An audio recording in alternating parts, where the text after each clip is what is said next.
તમે આ જ વિસ્તારમાં હનુમંત ટેકરી ગણપતિ ઉત્સવ અહીંયા ઉજવો છો. આ જેટલા દિવસ આપણો ઉત્સવ હાલશે ત્યાં સુધી એકલો આનંદ.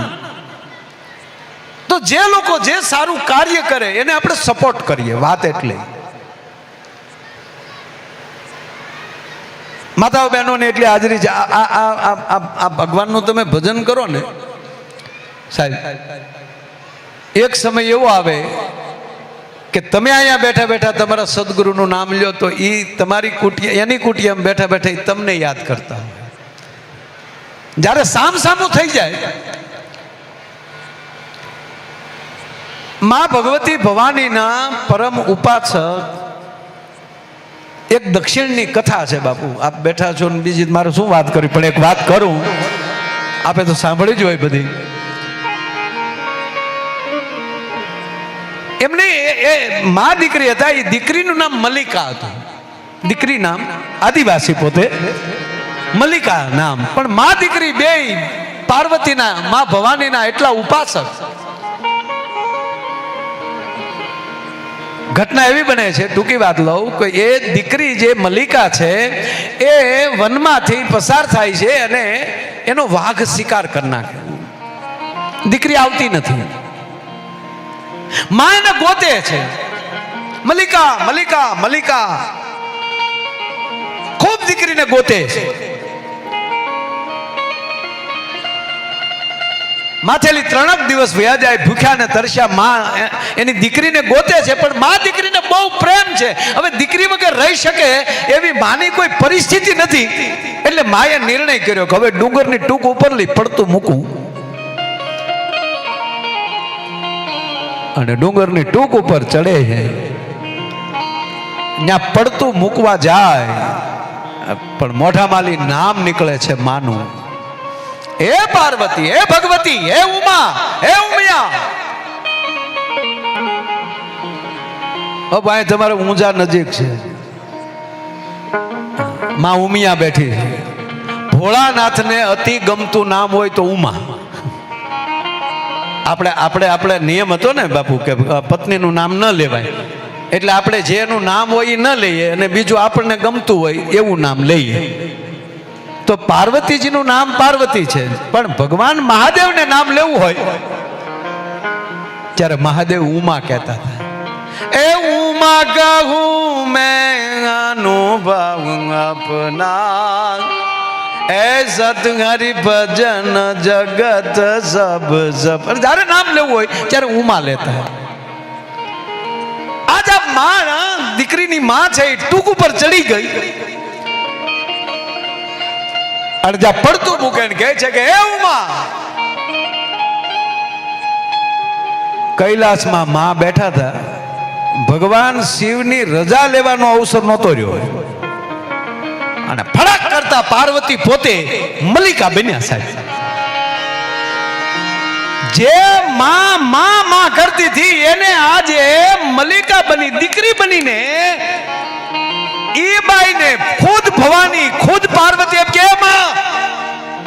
તમે કલ્પના તો કરો આ ભજન કેવું એનું હશે કે ભવાની પોતે એમ કે માં. મલ્લિકાનું રૂપ માએ લીધું છે પાર્વતીએ. આ ગણેશ ઉત્સવ છે એટલે જે ભવાનીએ આની ઉત્પત્તિ કરી છે એને યાદ કરું છું. મારા બાપ માં આવી છે આપણી.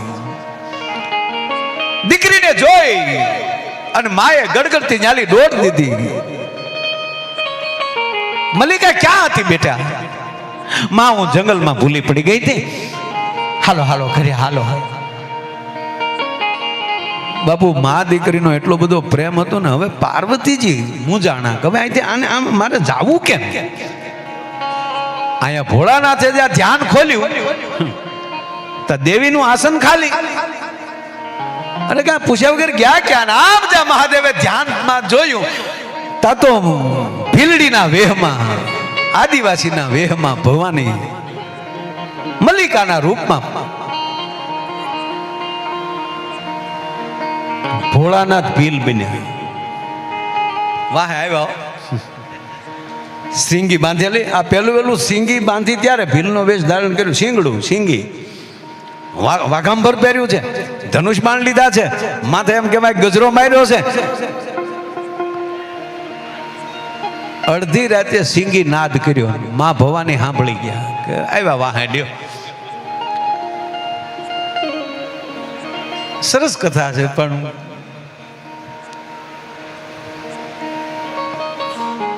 માં છુપાતા છુપાતા પાછળ આવ્યા કે પ્રભુ, શું પ્રભુ તમે ક્યાં? કે મારા નાથ આને મૂકી નવાય એમ નથી. આખી વાત કરે છે માં પાર્વતી. તક તો કાંઈ વાંધો નહીં, હું આ બાજુના કબીલામાં રહું. ભોળાનાથ બાજુના કબીલામાં રહી છે, માં ભવાની છે એ અહીંયા મલિકા બનીને રહી છે. પછી એ આદિવાસી ભાઈઓના જે કઈ બાપુ સ્પર્ધાઓ હોય એની અંદર આ યુવાન પહેલા નંબરે આવે, એના સન્માન થાય, પણ કોઈ ઓળખે નહીં કે આ ક્યાં કબીલાનો છે. છોકરો બહુ સારો છે, પણ ઘટના એવી બને છે, એક બે વાર માં પાર્વતીને મળતા જોઈ જાય છે. માં ખીજાય છે કે દીકરી શરમ કર, તું કઈ રીતે પરપુરુષને મળી શકે? કે માં ઈ પરપુરુષ નથી મારી માં, ઈ હું જે જંગલમાં ભૂલી પડી હતી ને તેથી મારી વાહે વાઘ જોતો ને, ઈ વાઘને આણે મારી નાખ્યો હતો, જો એને વાઘા પર પહેર્યું છે. એમ કરીને એ વાતને ફોહલાવે છે. સમય જાતા માં પાર્વતી પછી એમ કહે છે કે મારે આની સાથે લગ્ન કરવા છે. અરે ગાંડી, ક્યાં કબીલાના છે એ ખબર નથી, આપણા મુખીને બોલાવો. મુખીને બોલાવ્યા અને મુખીને કીધું કે હવે આ છોકરાને અરે મારે દીકરીના લગ્ન કરવા છે, તો આપણી નાતનો જ.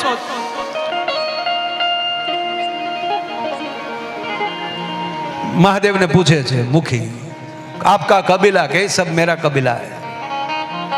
બહુ સરસ ચર્ચા છે, એમાં નથી જવું. બહુ આનંદ કરાવે છે મહાદેવ. અંતે નિર્ણય કરે કે આપણા ગુરુ પાસે જાય. ગુરુ એના હતા કાર્તિકેય મહારાજ, કારણ કે એનું નામ જ્યાં સરસ છે દક્ષિણમાં, એ આ બધાના ગુરુ છે કાર્તિકેય મહારાજ. કે ચાલો ગુરુ પાસે જાય આપણા સ્વામી પાસે, અને સ્વામીજી કહી દે તો આપણે બધું રેડી. હવે મહાદેવ ભીલના રૂપમાં, અરે કે ભાઈ એ તો ઠીક છે, પણ આ યુવાન તારું નામ શું છે? ત્યાં પાર્વતીજી બોલી ગયા, અર્જુન. આનું નામ મલિકા, આનું નામ અર્જુન. આવ્યા મલિકા ને અર્જુન બે. કાર્તિકેય મહારાજ બેઠેલા, પણ એ તો ઓળખી ગયા કે હા મારા માવતર. દોટ દીધી ને તો ભોળાનાથ હનહું કરે, પણ કેમ રે? ઘણા સમયે મહાદેવ મળ્યા, કારણ કે કાર્તિકેય ઘણા સમયથી વ્યાવેલા. અરે મારા માવતર આજ મારે આંગણે હોય, મારે હવે ભેદ હામું ન જોવાય. બાપુ પગમાં આળોટે છે. એટલે મુખીએ નાયતને કીધું કે અમારા સ્વામી, એ જો આના પગમાં દળતા હોય તો આ છે કોણ? કાર્તિકેય મહારાજ કહે છે દીકરીની માને કે માં, તું કેવી ભાગશાળી છો કે મારી માં તારી દીકરી થઈને રહી છે. તારી દીકરી તો કીધું નહીં, આ ગુજરી ગઈ છે. આ મલિકા બીજું કોઈ નથી, મારી માં ભવાની છે, અને આ અર્જુન બીજું કોઈ નથી, એ મારો બાપ મહાદેવ પોતે છે. હવે તમે કલ્પના કરો કે એની ભક્તિ કરે, એની ભેગા જોઈ રહી શકતા હોય. અને પછી કહે છે કે અમે જે લિંગની પૂજા કરી છે એમાં તમે મલિકાના અર્જુન રૂપે જ્યોતિ રૂપે બિરાજો. એ જ્યોતિર્લિંગનું નામ છે મલિકા અર્જુન. મારો કહેવાનો અર્થ એ છે કે એ ભગવાન મહાદેવ એના સંતાના શિવ, શિવના સંતાન કાર્તિકેય અને ગણેશ. મેં કીધું ને શિવના બે સંતાન, એમાં બે કે એક દેવોના સેનાપતિ છે, સેનાના, અને આ તો ગુણોના પતિ, ગણનાય પતિ, ગણનાયક તે, અને રીધિ સિદ્ધિનો પતિ. લાભ અને શુભ તેના સંતાનો હોય, અને એનો જો તમે ધ્યાનથી ભજન કરો ને સાહેબ, તો તમારા ઘરે લાભ અને શુભ જ હોય, અને રતિ અને સિદ્ધિની તમારી ઉપર કૃપા વરસતી રહે, અને કોઈ દિવસ તકલીફ ન પડે. મારો કહેવાનો અર્થ એવો સરસ મજાનો અહીંયા ગણપતિ ઉત્સવ, કોઈ પણ મારો કહેવાનો અર્થ કે એ જે ધ્યાનથી જો આનું ભજન થાય. અને પાછું બાપુ જવો તો ખરા મહારાષ્ટ્રમાંથી આ ચાલુ થયું, નહીતર આપણું હાચી ગણેશ હોત તો અખાત્રી ગણેશ હોત વૈશાખ મહિના. પણ આ સ્વતંત્ર સેનાનીઓએ દેશની આઝાદીની ચળવળ માટે તેથી અંગ્રેજો ભેગા નહોતા થવા દેતા. તો ઉત્સવના નામે આ ભાદરવા મહિનામાં ચોમાસામાં મસિયારું કરવા કોઈ ન ગયા હોય, બધાય હોય. એટલે આ ચોમાસાની અંદર આડાવડા બીજા કામમાં ન હોય, એટલે માણસો ઘરે હોય. એટલે ભાદરવા મહિનાનું આપણે આ ચોથને ફરીવાર પાછી એમ કહેવાય કે આ જાગૃત કરી અને મહારાષ્ટ્રમાંથી ચાલુ આ ઉત્સવ થયો. આજે ગામડે ગામડે આ ઉત્સવ થઈ રહ્યો છે. એટલે હજી મેં પ્રોગ્રામ ચાલુ નથી કર્યો. અત્યારે હું વાત એ કરું કે એવો મને આનંદ છે.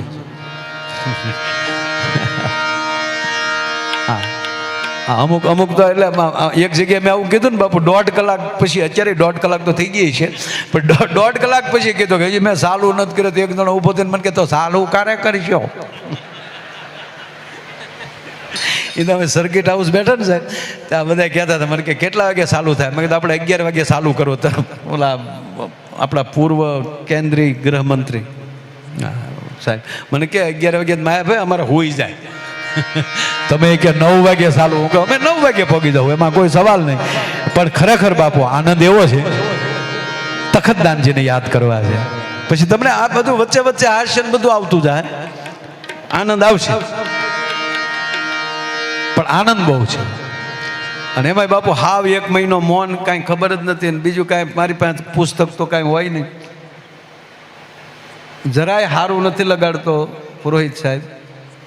પણ ખરેખર બાપુ કેટલા બેઠા છે એની કરતાં કોણ બેઠું છે ને અમને બહુ આનંદ હોય છે મારા બાપ. હા, કોણ બેઠા છે કે જેના કાન હરવા હોય. માટે આવી મોજ મારે મોજ મારે બાપ આવી મોજ મારે રે. દાન અલગારી તખતદાન રોહડિયા લખે બાપુ. એનું ઉપનામ અલગારી તખતદાનજી. આપ તો ખૂબ એને સારી રીતે ઓળખો છો. એનું ઉપનામ અલગારી હતું. અલગારી પણ હોય છે. હું એનો દાખલો દઉં અલગારી પણ કેવું. અમે લંડન, હું ને તખતદાન બાપુ અમે લંડન ગયા. એટલે હતા લેસ્ટર, ત્યાંથી અમને લંડન ફરવા મોકલ્યા. 2 જણા હારે આવ્યા, પૂંજ બાપુને હારે મોરારી બાપુ અમને લઈ ગયેલા. એટલે અમે ત્યાં બધે ઓલી નદીમાં બોટિંગ કર્યું. અને તખતદાનજીની તો પછી સિગરેટ બિગરેટ જગતી હોય ને એમાં કાંઈ ઘટે જ નહીં. એમાં ત્યારે $25 મ્યુઝિયમ જોવા જવાની ટિકિટ હતી. ત્યાંનું મ્યુઝિયમ જોવાની £25 ટિકિટ લઈ લીધી. અને અમે ગેટે ગયા. જુઓ કે આ દેશનો ચારણ કેવો હોય કહું તમને સાહેબ, અલગારી પણ કેવું. અમે ગેટે બાપુ પહોંચ્યા એટલે તખતદાનજીએ મારો બાવડું પકડ્યો કે મામા એક કામ કર, તું જા, હું અહીં બહાર બેઠો. અરે મેં કીધું તખતદાનજી હાલો ને, અહીંયા પહોંચી હવે શું કામ? મેં કીધું. મને કે ના તારે તું જઈએ ને પછી કહું. હું કહું ના તમે ન આવો મારે નથી જવું.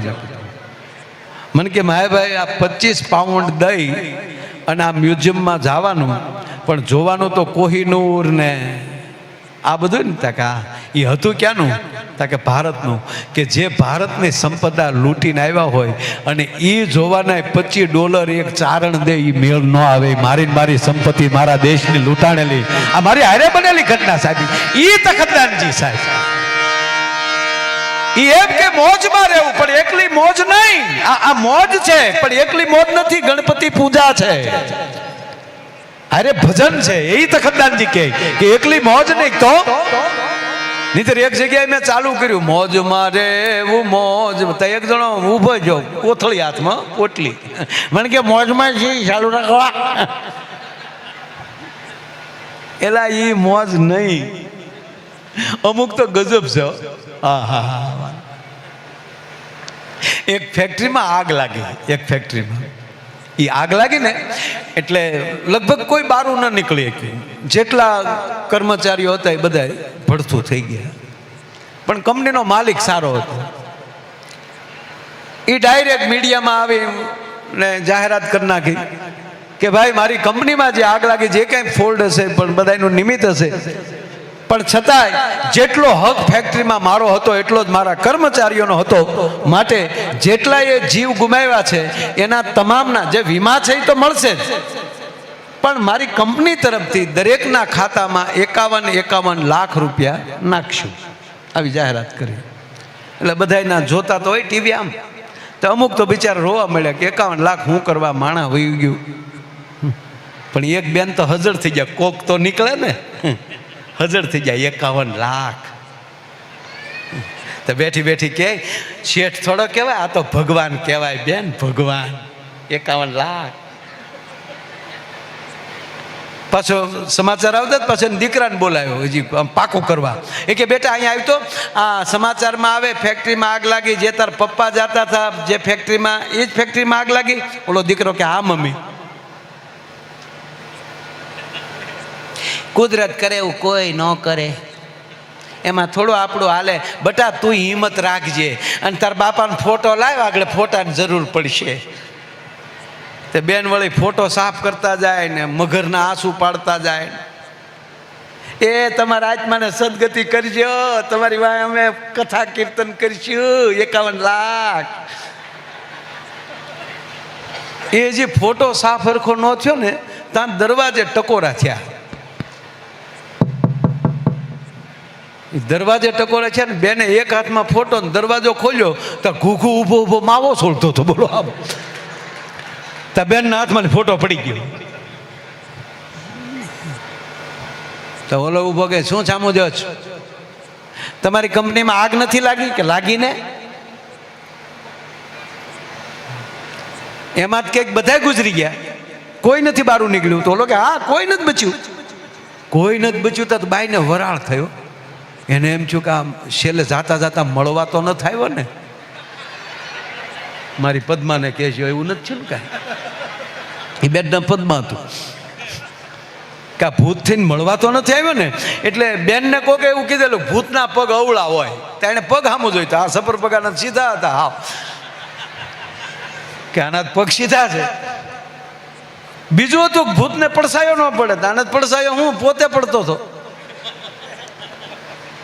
એટલે ઓલાએ કીધું શું સામું જો અંદર તો આવવા દે, પણ તમારી કંપનીમાં આગ લાગી છે, તમે એમ કહો કોઈ નથી બચ્યું, તો તમે? તા કે હું માવો લેવા બહાર ગયો તો. પછી બાઈ ખીજાણી, હો કીધું નહીં કહો માવા બેન કરો, માવા બેન કરો, પણ માવા નથી બેન કરવા. હું કામ આ માવો 51 લાખ નો છો. આ એવી મોજ નહીં તો એ જે અગમ ગોચર અલગ ધણીની ખોજ મારે એવું રે.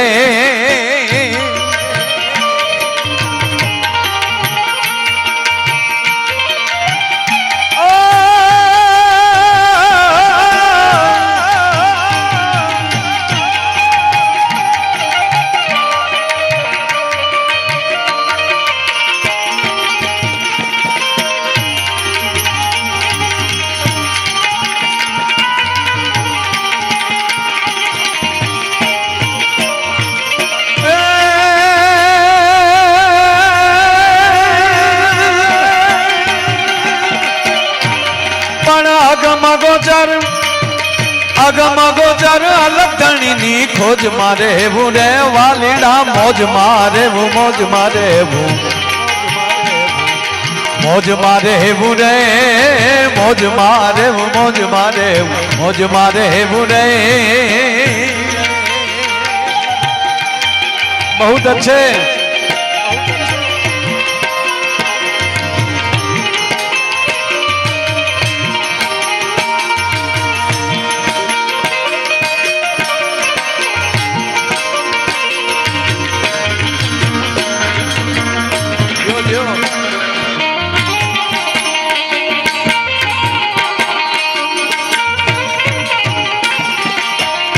ये बात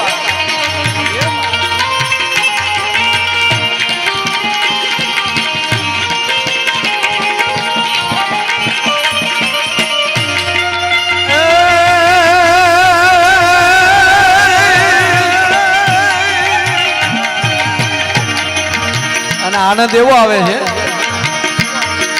મોર બની ધન ગાટ કરે મન, મોર બની ધન ગાટ કરે, મોર બની ધન ગાટ કરે મન, મોર બની ધન ગાટ કરે.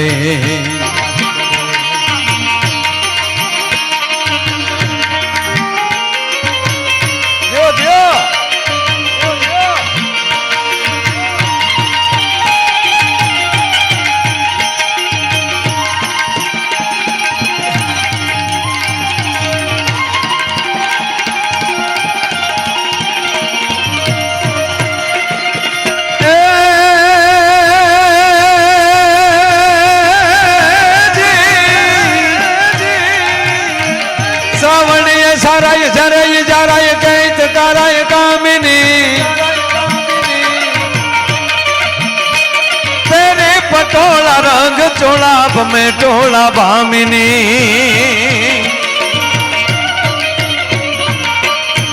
શણગાર સજીએ રૂપ રજીએ ભૂલ સજીએ ભામિની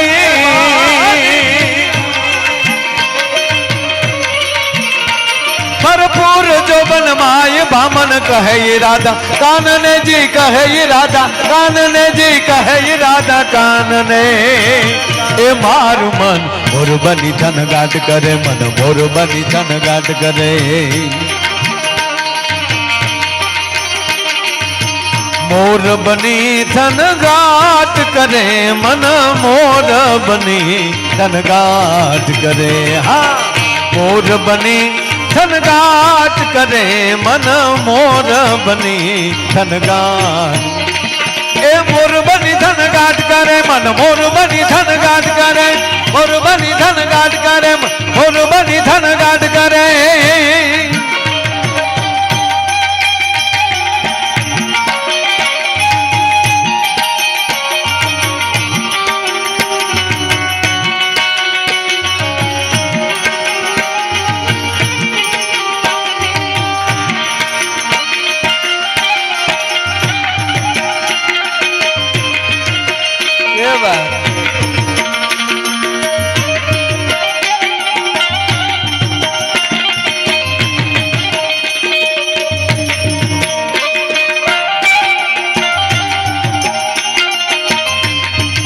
આ ગીત વગાડે ને સાંભળ્યું તમે બધા વગાડી દો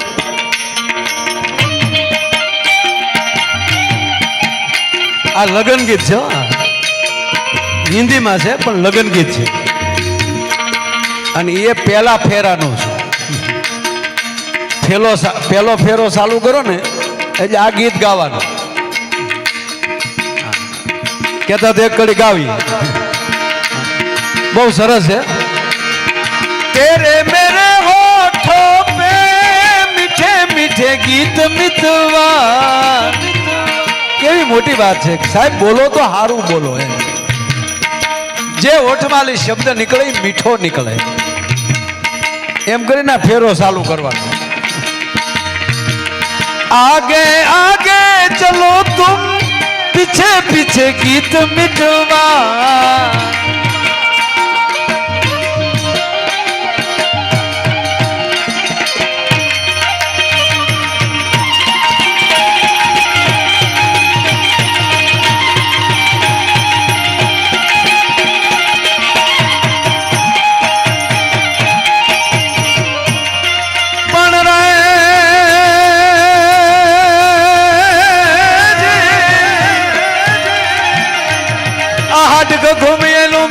पर वदल देवल सोवलिया महलार महली लाड गहलिया नील चले न जले नलिया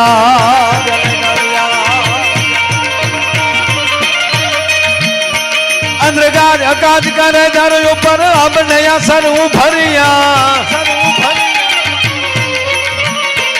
अजमल न तुतन कुंवर हालन सोई तणी भरिया मने सोई तणी भरिया मने सोई तणी भरिया ए मारू मन मोर बनी थन गाट करे मन मोर बनी थन गाट करे मोर बनी थन गाट करे मन मोर बनी थन गाट करे हाँ मोर बनी थन गाट करे मन मोर बनी थन गाट ए मोर बनी थन गाट करे मन मोर बनी थन गाट करे